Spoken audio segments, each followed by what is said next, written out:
If you keep your current mindset, you're never going to reach your goals. You're never going to get to where you want to be in your career, in your business, being the leader that you really want to be. And you really won't get to where you want to be in your life.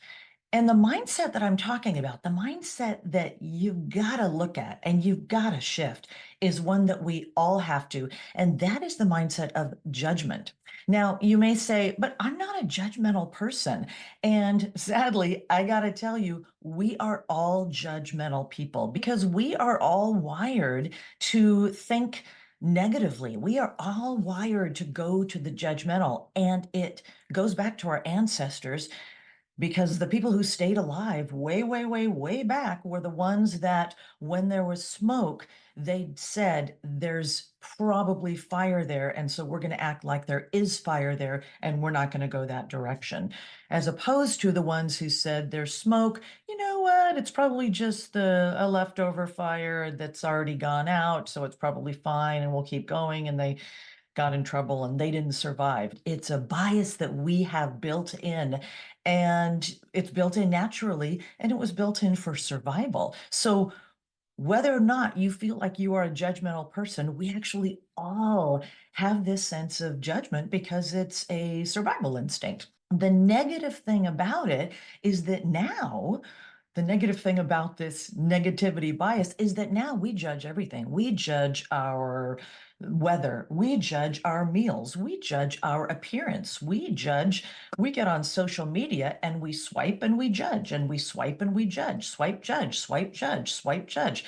And it just is never ending. So we train our minds to continue with that bias towards judgment that we came by naturally. And it does not do great things for our career. It does not do great things for our relationships. It does not do great things for our lives. So here's the thing, opinions are fine. It's just that judgments are risky. And we are not even aware when we slip from opinion into judgment.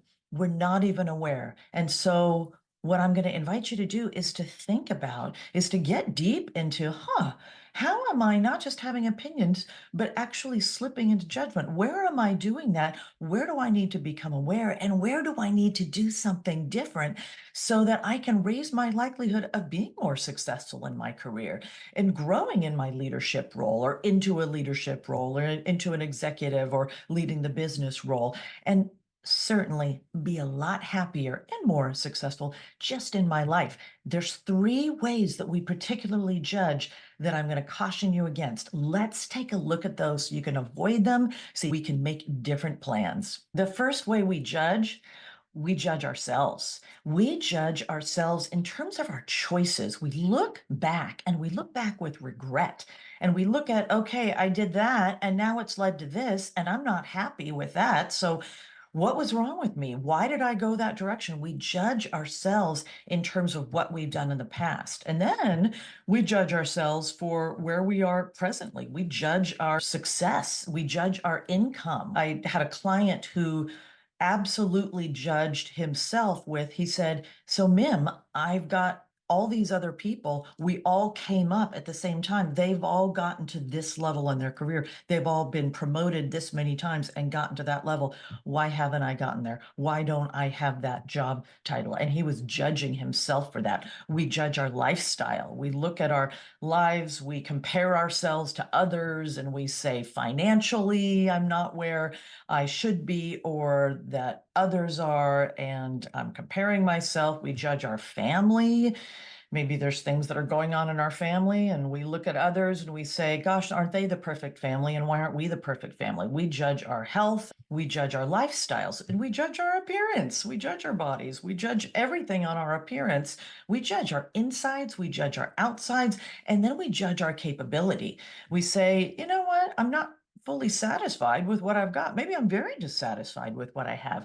And I'm doubting my capability for if I can actually change it. Am I good enough? Am I smart enough? Am I disciplined enough? Is it too late? Do I have what I need to actually make it happen?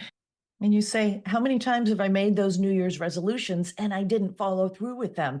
How can I even trust myself to move forward and actually make the changes that I want to make in my life? And here's the thing, you have got to make peace with yourself and you've got to make peace with your life. And if you're still fighting yourself and you're still fighting your life as it is right now, you're wasting so much energy that you could put into actually making those changes that you want to make. And as a leader, if you're so focused on your own self judgment, then you're not focused on the things you need to be focused on. You're setting a bad example for the people who are following you, the people who are following you at work, the people who are following you at home or out in the community. And so you're setting an example that you don't want them to follow. You're also not focused on, again, where you should be, which is forward action, which is all right, rather than regretting, rather than doubting, rather than judging, it's what am I going to do differently? How am I going to do differently next time so that it is different? And you're going to pull your resources. There's so many ways to be sure that you have a new approach that's not going to get the same results as your past approach.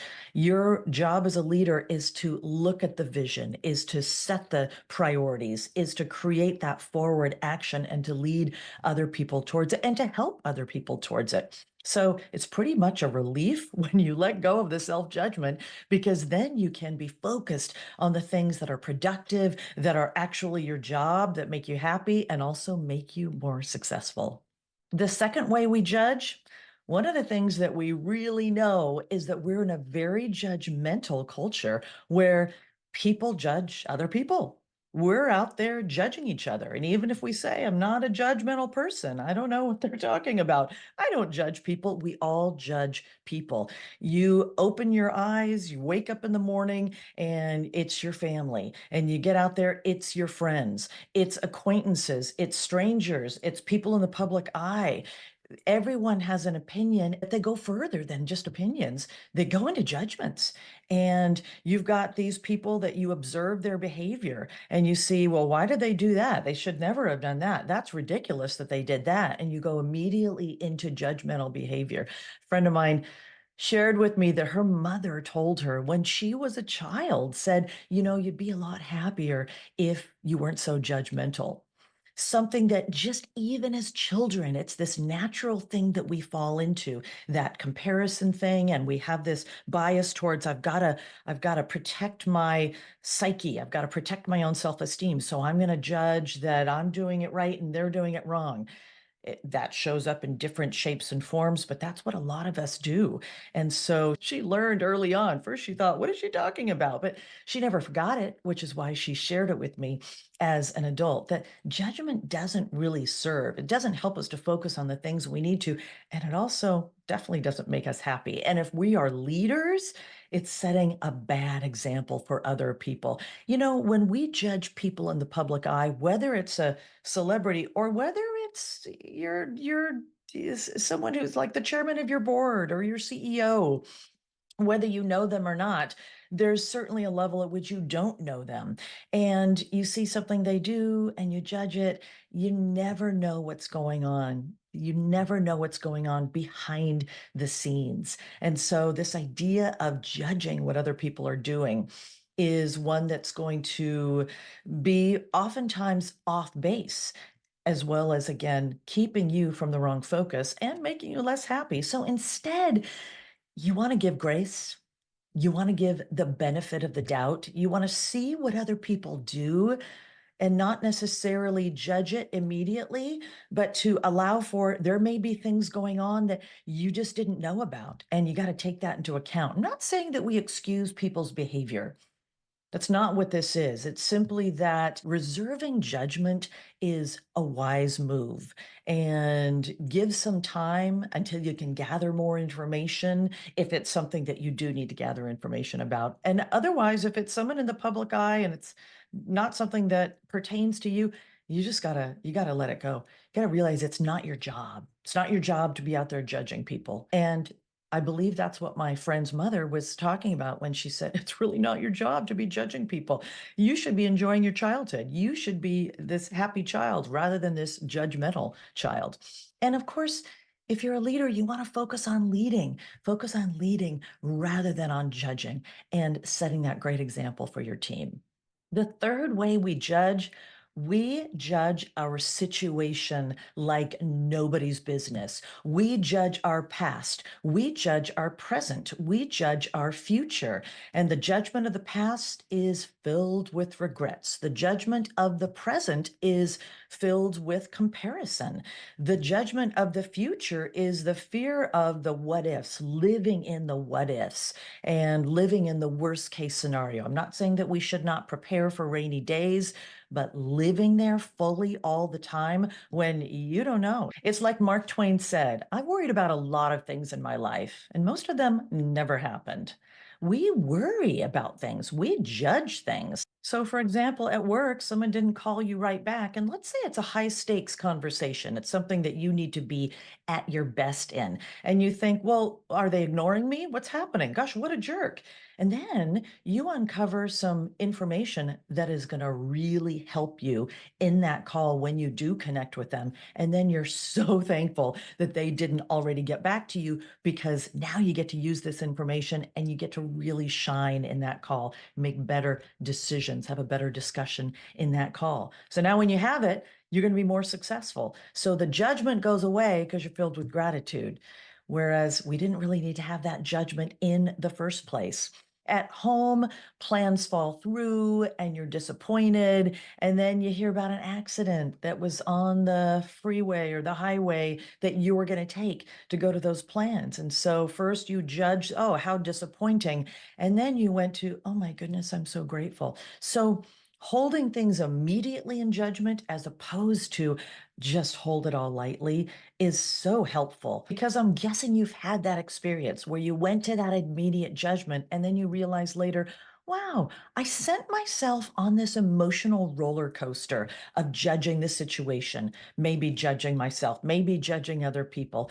And I went on that emotional roller coaster and I never needed to because actually things are better this way. So we judge things as bad, and that's the main bias we have, but we also judge things as good. It's like, oh, this is fabulous. This is going to save the day. And that even gets us on the emotional roller coaster. So we get emotionally hooked into this thing. And that makes you vulnerable to what if ultimately it isn't the greatest thing? Or what if ultimately it doesn't come through? And so putting all your eggs in that one basket, emotionally speaking, is going to mess you up. So rather than judging things as terribly bad or this is the thing and the best thing since sliced bread, it gets us focused too much on one thing.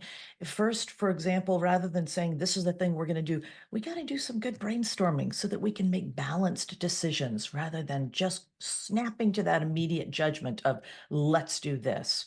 So bringing balance to your thinking, and rather than judging yourself, rather than judging other people, rather than judging the situation, if you're going to be as successful as you want to be in your career, growing as a leader, getting to your next level in leadership, getting to an executive or to a higher executive level in leadership, if you're going to be happier in your life, a great and worthwhile activity for you to do is to, as thoughts come to mind, as situations occur, to take a deep breath, to pause, and to ask yourself, what can I learn from this? Ask yourself what perhaps is going on here. And if something seems really obviously something you would immediately judge as the best thing or the worst thing, to suspend that judgment, to stay in the state of openness and see what ultimately plays out.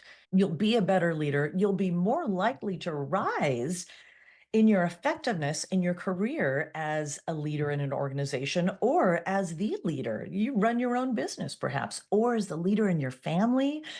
And just as a human being, you're going to be ultimately more successful and you're going to be a happier person.